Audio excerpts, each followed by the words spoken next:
ማነው ስሞት? ገብረህይወት። ኦኬ ስንት አመት ቆይተል እዚህ? ከ10 አመት በላይ። እሺ አሁን 3 ጥያቄ ጠይቃለሁና የሶስቱም ጥያቄ በትክክል ከመለስክልኝ የ50 ብር ካርድ ይኖራል። እሺ የጋምቤላ ዋና ከተማ ምንድነው? ጋምቤላ ዋና ከተማ ጋምቤላ ነው። በትክክል አገኝታል። እሺ ጋምቤላ ውስጥ ብዙ ብሔር ብሔረሰቦች እንደሚኖሩ እናውቃለንና ግን አምስቱም የክልሉ ተወላጆች አሉ። አምስቱም ለማን ናቸው? አኝዋክ። እሺ መጀንገር። እሺ ኒወር። እሺ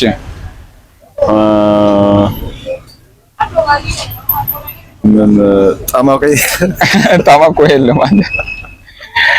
እሺ አላገኘምና አንተ አሁን ምንድነው ያንተ ስራውን የተሰማራ ያለው እዚህ ዲማ የሚባል ከተማ ማለት ነው?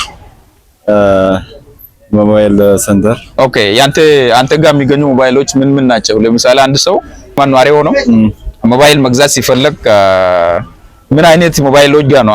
ምን አይነት ሞባይል ነው አንተ ጋር የሚገኘው? የፈለገው አይነት ሞባይል ማግኘት ይችላል ማለት ነው። በትዕዛዝ ማስመጣት ይችላልን? በትዕዛዝ ደግሞ ማምጣት ይችላል። እሺ በጣም ጥሩ። አሁን ለምሳሌ ኮመንት አለ እዚህ ጋር። እሺ ሌላ ምን አለ? ኮመን አለ፣ ሳምሰንግ ምናምን አለ፣ የ15 የ16 ምናምን አለ። ሌላም ደግሞ በትዕዛዝ የፈለገው ነገር ማምጣት ይችላል። ኦኬ ሰው አንድ ሰው ሞባይል ሲፈልግ በትዕዛዝ ማምጣት ይችላል ማለት ነው። እና አልትራ ምናምን ከፈለገ አልትራ ደግሞ ታመጣዋለህ። እሺ አይፎንም ከፈለገ እናመጣለን። ዋና ማዘዙ ነው አይደል?